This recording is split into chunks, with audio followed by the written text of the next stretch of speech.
Welcome back to another episode of How Did They Grow? I created this podcast because I wanted you to learn how other coaches, freelancers, service providers, and course sellers are growing their business, landing 10 to 20 new clients every single month, paying them 50, 100, 200K months. See, if they've done it, you can too. And that's just the reality. And I want you to listen to these podcasts to understand what strategies are they using, what techniques are they exploring, because it's in these gems that you can apply it to your business and actually scale things up. When you're ready and you feel like you actually want to learn practical, proven methodologies, or even you want to hire a team that can build you a profitable personal brand, book in a chat with our team because we can guarantee you go viral and guarantee you get clients for your business. And welcome to the podcast, guys. This is the How Did They Grow podcast, and today we have the vegan fitness coach at Brooke Sellers. Brooke, tell us a little bit about yourself. Hi, yeah. So I'm a online vegan fitness coach. I've been doing this for about 5 years now. I've currently coached over 600 vegans. And I'm all about breaking the misconception that vegans cannot build muscle. You have to have meat, you have to have animal protein to build muscle. It's not true. And I'm a vegan bodybuilder myself. So yeah, that is what my brand is all about. And, just choosing compassion and living in a plant-based way. I think that's amazing. You said earlier that you made the transition to become vegan at 21.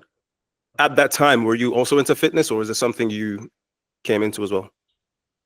Yeah, so I was already into fitness. I had been working out for about a year. And so I stumbled upon a couple of documentaries that piqued my interest because I was already on my health journey.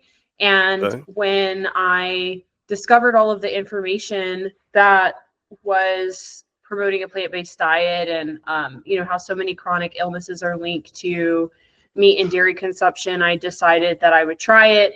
And also for ethical reasons, just seeing how the animals are treated in the slaughterhouses and on, a lot of these dairy farms, I just decided I didn't want to support that. So yeah, it was kind of a health decision and an ethical decision, but it came at about the same time I got very serious about my health and my fitness.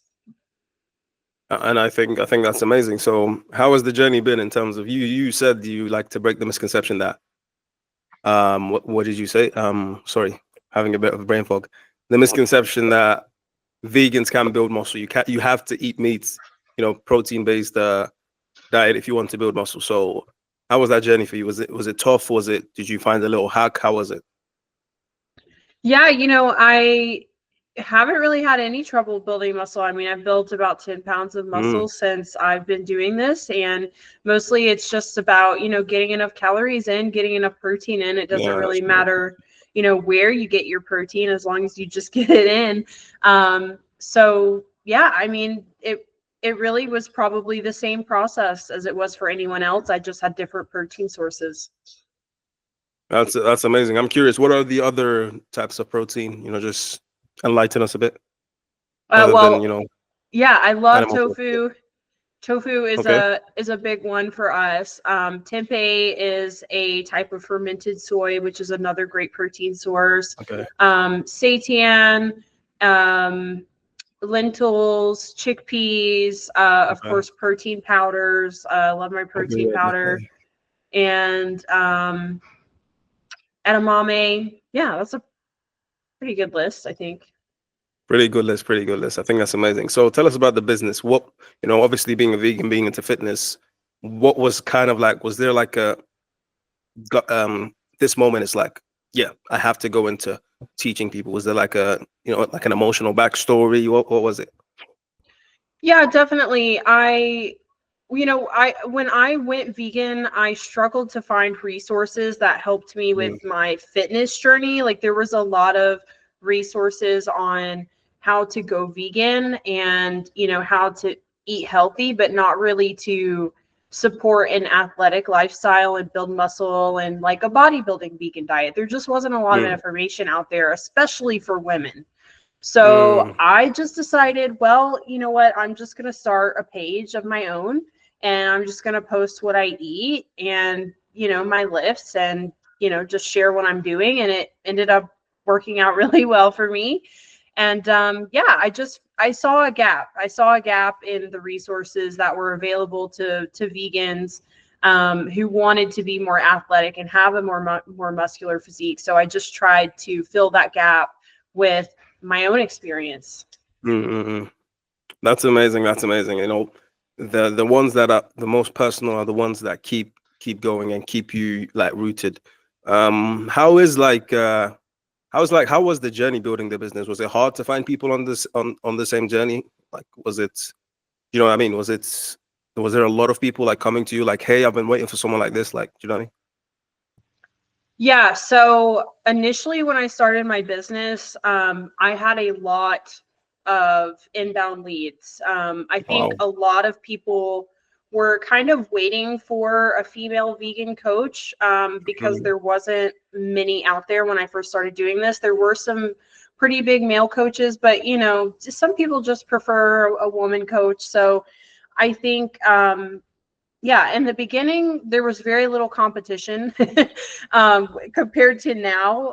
How social media has grown so much, I have a lot more competition. But initially, yeah, it was crazy how many people were interested and reached out to me. But I'm very grateful for social media because social media allows me to connect directly with the vegan community. Otherwise, it would be really challenging to connect with those people because you just don't Yeah, see a definitely. lot of plant-based people, you know, in everyday life. We're kind of the minority. So being able to Yeah, connect through social media with people all over the world was critical for my business. it's amazing. It's amazing. I wanted to ask something. It just kind of got out of my head. So how long ago was that? Yeah, how long ago was that? Because you said like now it's different. So how long ago was that? So that was 5 years ago during the pandemic. Oh, Um, amazing. Yeah, I kind of feel like I also had the right idea at the right time because everything shut down, the gym shut down. People were eager to find like something online, someone who could teach them to work out online. And I just happened to have this idea during the pandemic and it just blew up and it took off. Yeah.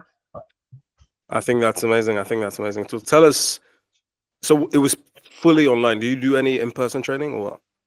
I no longer do any in-person training. I used to work at a gym and I loved it, but I mean, you know, you just don't make any money and you work so hard, so many hours a day, and it's just not, it wasn't a sustainable income for me. So I ended up falling back on my college degree and I just got kind of like a corporate style job. I was working at a bank, I was working at Synovus, and then that's when I kind of started my business as a side gig. Like I just thought it would be something fun to do. Like I could kind of, you know, play with my passion, and I didn't really expect it to be my full-time job, but yeah, Mm, I'm blessed enough that I was able to make that happen. that's amazing, and I think that's cool. Tell us like how was like your thought process like after school and after getting the job? Did you ever feel like, no, this 9 to 5 is not for me, I'm an entrepreneur, I'm a breakout? Was that ever at the back of your mind, or is it just like chilling, you know? I always knew that I wanted to work for myself. I just didn't really know what I was going to do. And even when I was in school, I thought about maybe going, you know, to practice psychiatry or something where I could have autonomy with my career. And, you know, it just didn't work out that way. When I got out of school, I quickly realized that it's really hard to get a job, even when you have a degree. Yeah. So, I didn't want to go back to grad school. So I started working, but yeah, I started living the 9 to 5 life, and I hated it. I felt like a number. I felt like I was disposable. Yeah, Um, exactly. yeah, so it was just, it was not for me. And I really wanted to be my own boss, and I felt like maybe I could climb the corporate ladder and maybe one day I would have a good position there, but you know, that would have taken me who knows how long. So luckily I was able to pave my own path and you know, create the business of my dreams. I literally get to do what I love every day. Like I could talk about fitness and veganism all day, every day. So yeah, it ended up working out really well for me. But yes, I knew I didn't want to live the corporate life, and I knew I wanted to be my own boss.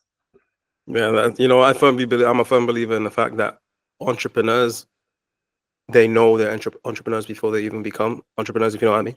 And it always shows you, like, you kind of tell, like, when you're in secondary school and all that, it's like this girl, this guy, they're gonna grow up to become someone special, you know.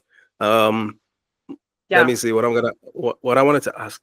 This question keeps getting out of my head. What I wanted to ask was like, 1 second. Don't worry, the editors will cut this out. Okay. Yeah. So what I wanted to ask was,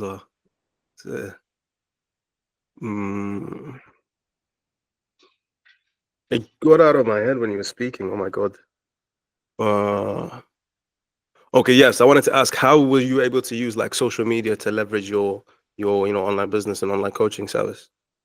Yeah, so social media was absolutely crucial to growing my business. I would not be where I am today without social media. It has been the greatest marketing tool for me by far, and it still is. It's my main source of generating leads.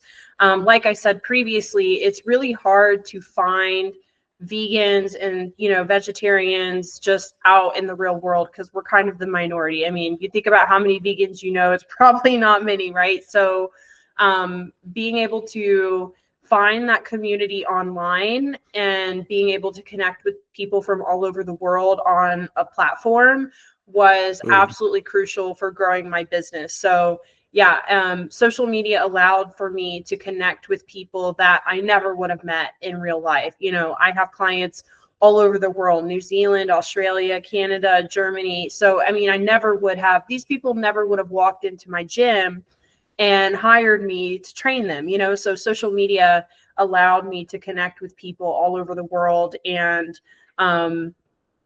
yeah, so I would say it was a huge pillar. It's a huge pillar of my business.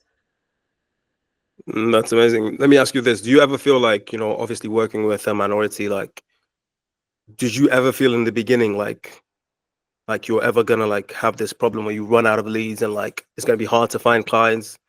Or were you just like, I'm doubling down, I just want to help people? So, you know what I mean? Yeah, absolutely. And I still feel that way. I still am like, oh my God, am I gonna run out of clients one day? But I think it's only the plant-based movement is only continuing to grow. And every year we see more and more people transition. We have these documentaries that come out on Netflix. Every time a documentary comes out, I get a huge influx in clients. And so I feel like it's only continuing to grow. And with climate change and people worried about sustainability, like more people are trying to reduce their carbon footprint. So I feel like more people are making more conscious choices. But yeah, for sure. When I first started, I really wasn't sure what would happen. I was like, I'm just going to give it my best shot and like, see what happens. And I was quickly like totally burnt out. I mean, because I was also working, full time. So I was trying to cram in my side gig with my full-time gig. And then eventually I was just like, you know what? What if I put 40 hours a week into my business? If like I'm already making this much money, I'm already getting this much clients. What if I put 40 hours that I'm spending at this stupid bank into my own business? Like, what would happen? And so, yeah, I went in and I put my 2 weeks in because my boss was telling me I was on my phone too much, because I was always like responding to my clients and emails, and I would like update their training while I was at work. And so my boss she pulled me in her office. She told me I was on my phone too much. And I went home that day and I really thought about it, but I was like, you know what? I'm making way more doing what I'm doing than I'm making at this job. So I'm going to go put my 2 weeks in tomorrow and then be done. So yeah, I went in, I put my 2 weeks in and that was it. How did it feel? Yeah. Slamming that paper on her desk. Honestly, I think they probably thought I was crazy. They were probably like, wow, this girl thinks she's gonna like start some vegan business. Like she's insane. But yeah, they just wished me luck. They're like, oh yeah, good luck. We hope the best for you, Yeah. And then, eventually I actually did. I had to go get some cashier's checks. It was funny enough for the house that I'm renting. So I went back to the bank. You went back to the same bank. Yeah. And they're like, oh my God, like you did it. Like you're doing the thing. And I'm like, yeah, I'm doing the thing. Like That's Yeah. really, really, really amazing. Really amazing. Let me ask you, how did you deal with a lot of business stuff in terms of like, sales and marketing? Did you have a background in that? I had zero background in sales and marketing, none. And that's why I always tell people that it's so important to invest in yourself. I don't know. I guess one could argue I did have some marketing courses in college. So I was a psychology major. So I did do some marketing Sure. research and whatnot, but not really. I didn't have a lot of sales or business training, but that I knew that going into it. I knew about nutrition. I knew how to be vegan. I knew how to work out and get results, but I didn't know how to operate the business sales side of it. So I invested into a business coach, which I believe that's what you guys do as well. So I invested everything I had into a business coach, and it scared Wow. the absolute shit out of me because it was like everything Yeah. that I had, every dime I had. But I was just like, you know what? I'm just going to see if I can make this work. I'm just going to try it. And you know that. yeah, it was a Sorry, really good investment. you were saying. Oh, I was just saying, yeah, it was a really good investment, because he took me from being this like really knowledgeable, vegan trainer to being a marketing person, a salesperson, a business administrator. So I learned all the skills. I got to wear all the hats, and then continued. I did several other business courses after that. So I just kept expanding my knowledge. Yeah. I think that's amazing, and I love it when you said you were scared, because like if you ever take sales calls for your business, the people who are the most scared and say the ones who say "fuck it, I'm committing to this," those are the ones who end up becoming the best students and the best clients, because they know there's no coming back from this. This money is huge for me, but I'm counting on myself. I'm betting on myself, and it usually pays off. Usually, more times than none. Yeah, it's all mindset. It's for sure. Yeah. It's a lot of being an entrepreneur and a business owner is mindset, because you're going to have obstacles, you're going to have setbacks, and there's been plenty of times where there's been some, learning curve that I've had to navigate, and you just have to keep going, and you just, have to keep learning and keep growing, and just you have to be okay with that as a business owner. It's a continuous growth journey. You're always getting better. Yeah. I think that's amazing. Let me know, for the sake of the audience and just educating the young entrepreneurs, those who are in the business, those who are wanting to start. Did you struggle with content in terms of like producing? Did you struggle with that? I didn't struggle with content in the beginning, because I was just like, you know what, I'm just going to show people what I eat. I'm just going to show people how I work out, and, just show people what I'm doing. And I would always just kind of put myself in the mindset of my client, like, okay, what does my ideal client need help with? They need to know where to get their protein. So let me put together a post on how to get your protein as a vegan. So, and I still do that because every now and again, trends, they come and go with social media. You've been doing this as long as I have. So, you see different things with the algorithms and whatnot. But if I ever get into a block, I always go back to that. So if you're like a young entrepreneur, I think always consider your ideal client. What do they need help with? What are their pain points? That is the content that you should be making, because when they see themselves in your content, that is what makes the sale. That is what makes them identify with you and connect with you. Yes, I think that's definitely true. That's definitely true. I hope you're enjoying this podcast. I hope you're taking notes. I hope you're learning so much practical wisdom, because that's what I really wanted from this podcast. Now, I just want to quickly say, if you're looking for a team that can actually help you explode and go viral with your personal brand with proven methodologies, I say this because I've been doing this for the past 5 years. We've got a team of 30 people who are ready to go ahead and explode your brand so you can get clients begging to work with you. Have a chat with one of our advisors. You can book in a chat using one of the links around this video, because that chat might just change your life. I think you're more, I don't want to say Gen Z, but you're on the younger side in terms of a coach.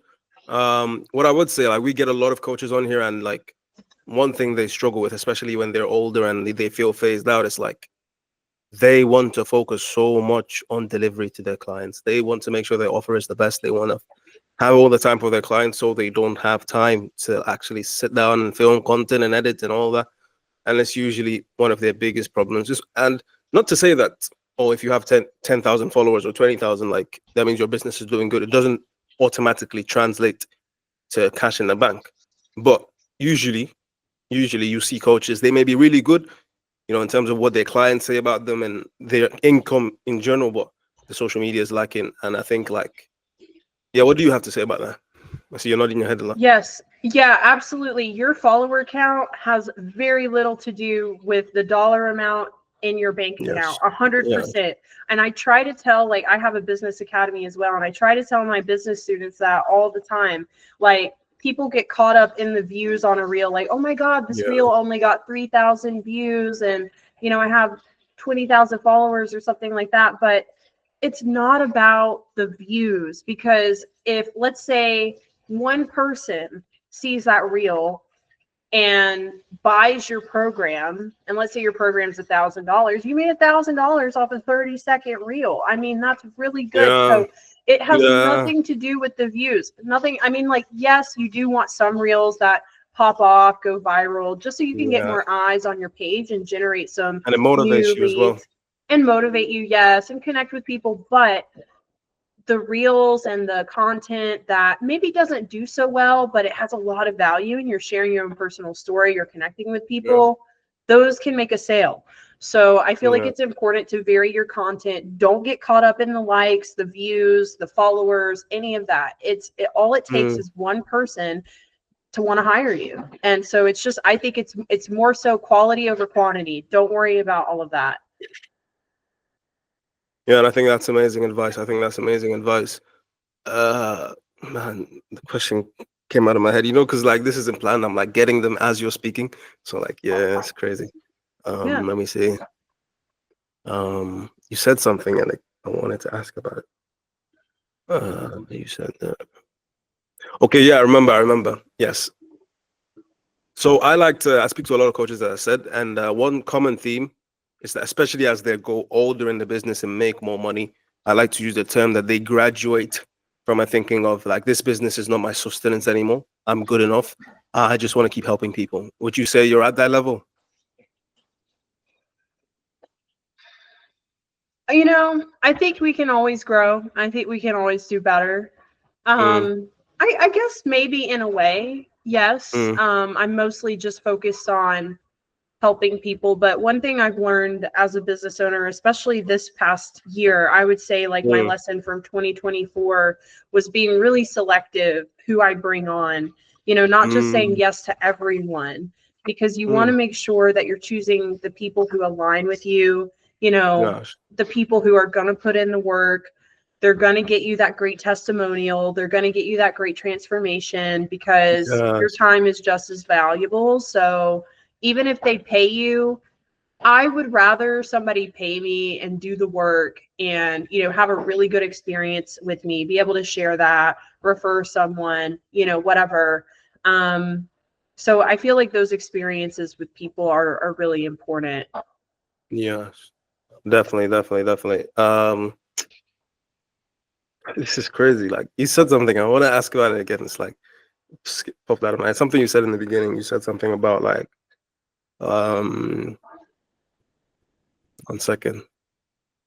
You said something about, like, beginner. Maybe I'll go into something else. Let me see. So, how do you mostly get your leads? Social media is number one. Do you do a lot of marketing? Do you do, like, referrals? Referrals are a big thing. I imagine referrals is a big thing, especially for something that is so, you know, niche. Yeah, surprisingly, you know, I've had every business coach ever tell me to have a really solid referral program, and it's kind of the opposite. Like, with it being so niche down, it's just hard. Like, a lot of times my clients, I'm like the only other vegan they know. It's crazy. So I don't get a lot of referrals because they just don't know a lot of other vegans. But if somebody does have, you know anyone who's a vegan, or a lot of times I'll get husbands and wives and they'll do it together. You know, that's a good system. But yeah, mostly my leads are from Instagram. I would say like 90% of my leads come from Instagram. I do have some leads from TikTok. I do get leads from Facebook, email marketing as well. I've also really nailed my SEO on my website as well. So I get quite a bit of traction just from Google, like people who don't even have social media. And I also just launched a cookbook. So I'm hoping that will be a new way to generate some leads as well. But yeah, those are my major platforms.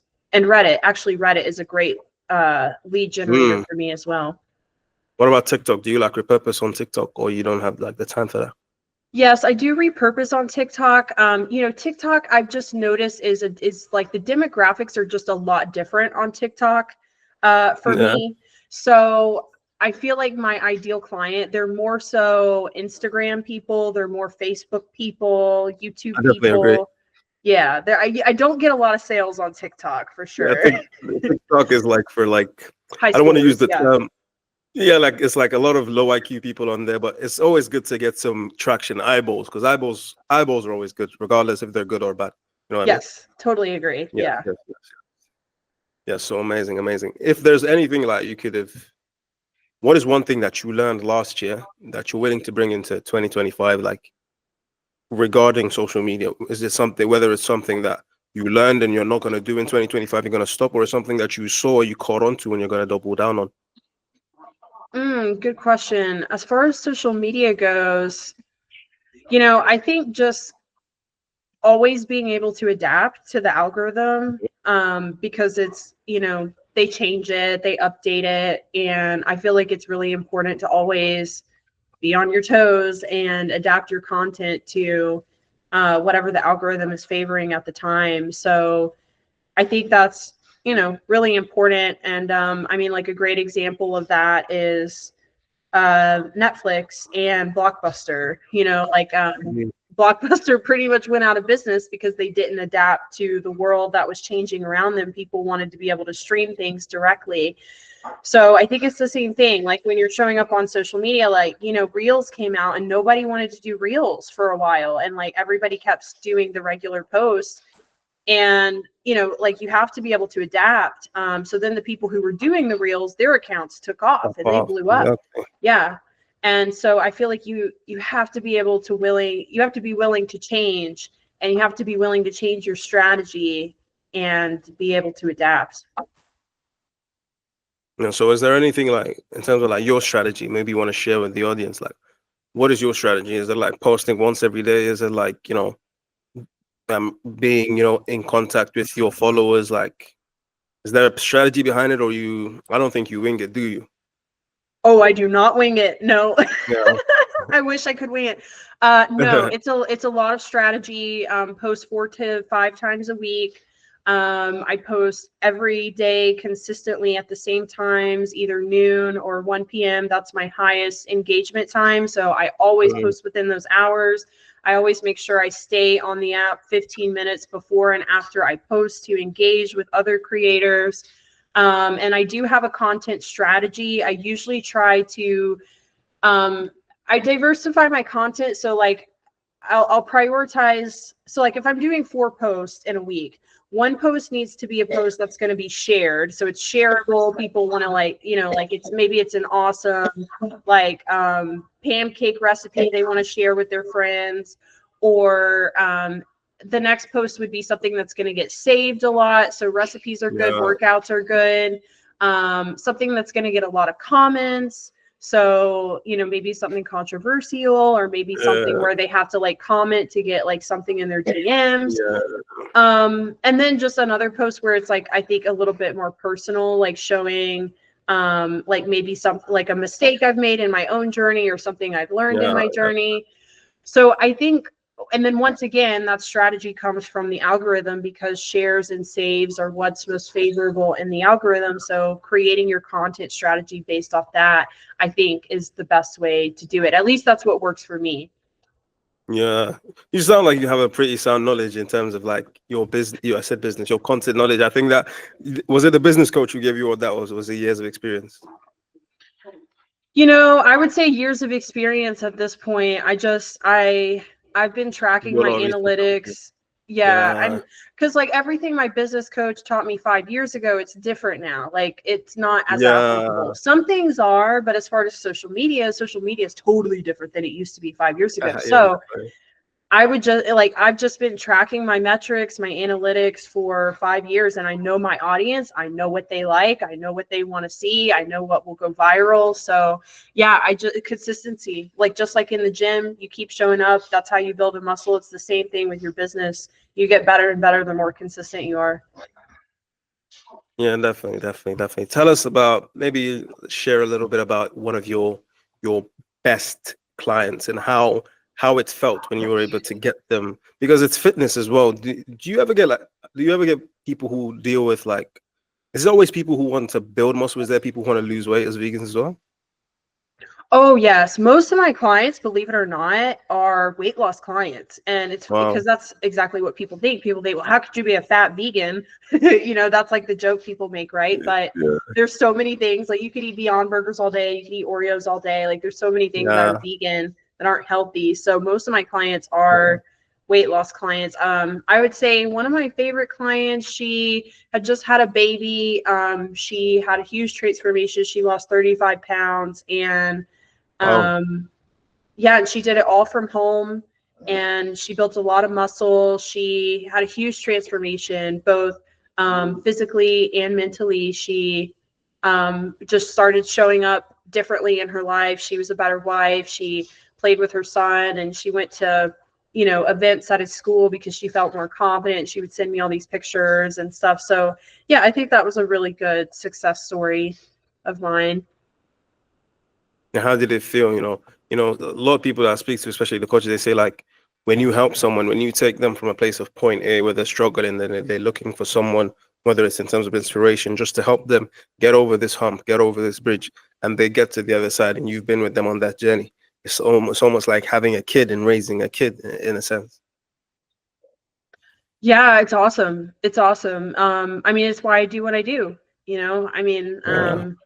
yeah, there's been a lot of people who, yeah, have really inspired me too on my own journey because, they have kids, they have busy lives, they have all Mm. kinds of stuff going on, all sorts of different obstacles, different chronic conditions and traumas and all sorts of things. And, these people, they still get it done, they still make it happen. So, yeah, it's definitely very rewarding.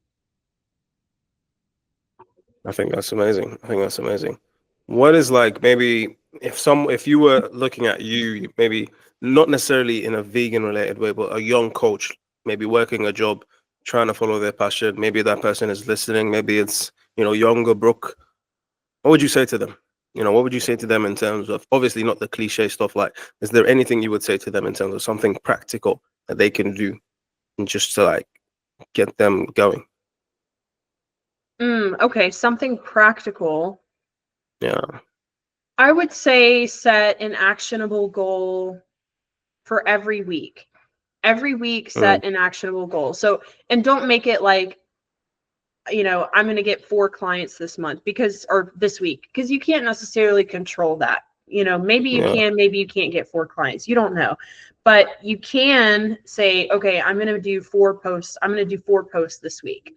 You can do that. Make that an actionable goal. Okay, I'm going to talk on my stories 3 times this week. I'm going to reach out to 5 new followers every day this week.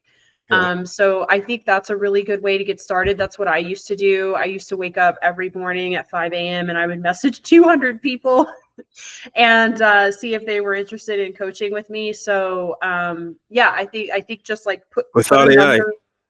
Yeah, put a number on it. Set a goal, make it like a weekly. I think like a week is a good time. That's not very overwhelming. You can keep it like small and simple. And yeah, I think that's a good way to get started. Mm-mm-mm. I think you have an amazing message, Brooke.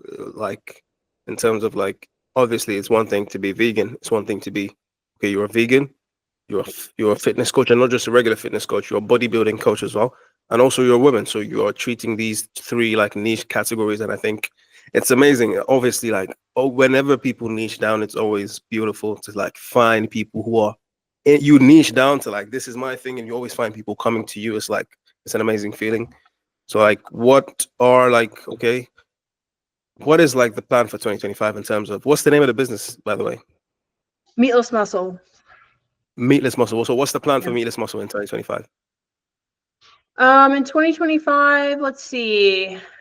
I mean, just continue to grow. I would certainly like to get more clients than I've ever had. I really wanted to increase my revenue this year as well. Mm, I had my best year last year, so I'd like to have a record year this year. mm, I did want to get into the digital product market, which I've done by launching my cookbook. cookbook, yeah. And yeah, I really want to grow my YouTube this year. I'd like to monetize Mm, my YouTube. I don't know if I'll do that in 2025, but hopefully work towards it. Yeah, I guess those are my main goals.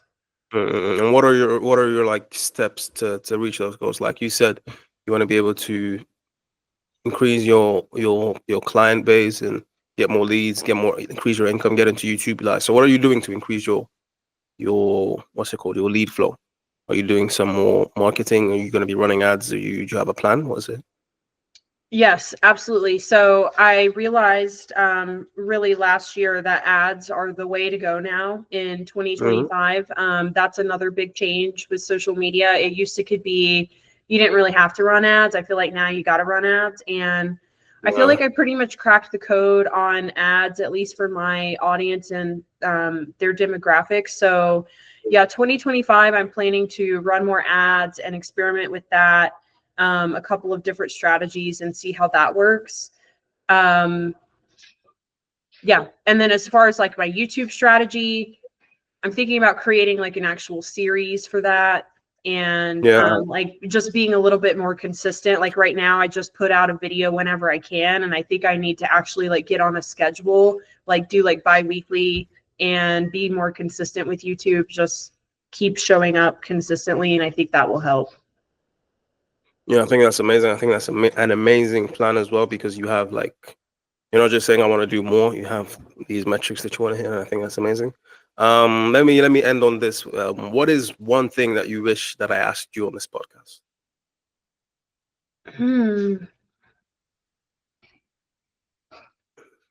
I don't know. I can't think of Mm, anything. let me maybe point at something casual. What is your record squat? Oh my gosh, my record squat. Oh, that's embarrassing. That will be so bad. Okay. What would you prefer I ask? Maybe bench? Do you bench? I don't bench. My bench is terrible. Mm. I don't know. Okay, I so don't just even know answer the what my question then. best Answer lift. the question. What is the one thing you wish I asked you? What is one thing you would say Hmm. to a vegan, even if they're not into fitness and all that? What is one thing you would say to a vegan? Oh, one thing I would say to a vegan. I would say just, I think a lot of vegans are really hard on themselves. I think they try to be perfectionists, and I think I think you need to be um, patient with yourself as you're learning and you're trying new things and you're trying new foods, and people are criticizing you and telling you can't do this, you can't do that. Just give yourself some grace, allow yourself to make mistakes, allow yourself to learn and be new and be a beginner at something. Um, yeah, and just remember your why, remember why you're doing this. I think that's amazing. Where can the people, go to find out and learn more about your work? Yeah, you can visit me at meatlessmuscle.com. That's my website. You can visit my Instagram. It's at miss_meatless_muscle. And my YouTube is Miss Meatless Muscle. Miss Meatless Muscle. So the YouTube is Miss Meatless Muscle. Same thing with the Instagram, just the underscores in between. Yes. And the Yeah. website is Meatless Muscle as well. Meatlessmuscle.com. Yes. Meatlessmuscle.com. That's amazing. And hopefully we get to speak to you some other time, Brooke. It's been an amazing one. Catch you Yeah. sometime. Yeah, thanks so much for inviting me. I really hope you enjoyed this podcast. I want you to go away and execute everything there is that you've learned. Now, one thing I will say is if you're in a position where you're ready to actually take things to another level, you want structured, clear guidance, you want a team that can actually help accelerate you, book in a chat with our advisors. Why? We can blow up your personal brand to attract clients begging to work with you. All you got to do is book in a chat with our advisors and we can help make it happen. Sound fair enough?